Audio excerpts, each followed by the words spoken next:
To close out the show, we are joined by Giants host and reporter Madelyn Burke, who will be holding it down on Giants Postgame Live after every game this season. Madelyn, my friend, how are you, love? I'm doing great. Happy to be here. So excited to get some football that counts this weekend. And just like stoked to be part of this print party that you and I have going on, Monica, with this solidarity. I think we coordinated because we're on that same level. We're here. We're totally here. We're here with it. All right, let's get to it, my girl. I'm not going to ask you about your personal fantasy league roster, although I'm sure it has some heat on it. We need to talk about these Giants.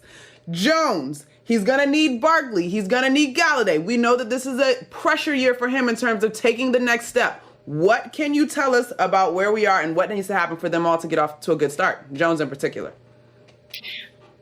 I think, the key is what you said, a good start. I think last year we saw this team struggling to get a win for that first part of the season. And I think Joe Judge has been really emphasizing how important it is to come out strong. Some people pointing to the fact that the first two games of the season are so close together. They've got the Broncos at home on Sunday afternoon and then a quick turnaround for a Thursday night game at Washington. And I don't think that they're thinking about that so much as they are thinking about just getting a win and getting back into MetLife Stadium with fans in the stands and getting out there and starting off this season on the right foot. And you mentioned Jones in particular. We've seen him. He's healthy. He's put on some muscle mass this year. He's been getting some work in with his receivers. But another interesting thing, too, that's happening this year is after practice, him and Jason Garrett have this little game that they do where they kind of come up with these creative passing games, whether who can make more passes into a trash can or who can hit the goal post. And Jason Garrett was joking the other day. He said, I've bested him a couple of times, but that healthy competition is really kind of helping Daniel Jones get that comfort level going. And with these new skill receivers that he's got, these guys have been, practicing on a limited basis this last week, but getting healthier and getting out there on the field together, even if it is just in practice, it's going to be exciting. But we want to see what these guys can do on the field on Sunday. Now, Madelyn, obviously, we've got to see the field play, like you mentioned. But from where you sit, hanging out with this team all through training camp, now getting ready, do you see a more confident version of Daniel Jones?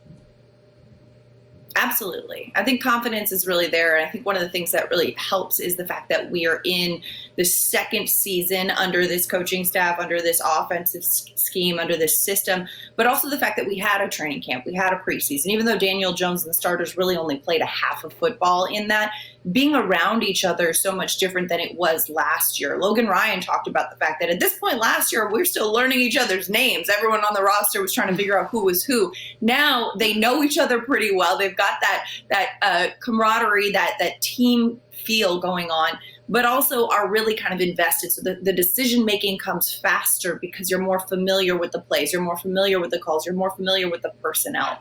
And I think that is going to be key as well going into the season, just that quicker decision-making for Daniel Jones, going through his progressions faster, being more familiar with where his receivers are going to be, with where everyone is supposed to be, and with what is supposed to happen, what he is supposed to see.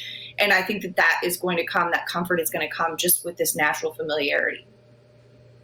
Logan Ryan, we can all relate to meeting someone in person once you met them on a Zoom and being like, wait, you look different, or it doesn't quite add up. But let's talk this Giants defense a little bit, Madelyn, as our show winds down. Patrick Graham has really worked to build a unit that is formidable, to say the least. Yes, and I think Patrick Graham, every player in this Giants defense speaks so highly of this man. Patrick Graham lives and breathes football and often has to hold himself back from getting creative with how he wants to change things up and do things. Like, all right, let me just be realistic here with how much we can install in any given week. But he is so creative, so crafty, and he's also very good at assessing what his players are good at and putting them in positions to succeed, right? A lot of coaches will say, here's my scheme, let me teach it to you. But he's able to adjust, whether it's for the opponent or for his roster, and say, okay, here's how we're going to use these guys. And, last season they had that kind of weakness on the second corner spot opposite James Bradbury. So they ran a lot more zone than he would have liked to. Maybe he would have liked to do some more man. But now we've got Adoree Jackson on that other side, shoring up that second side of the field.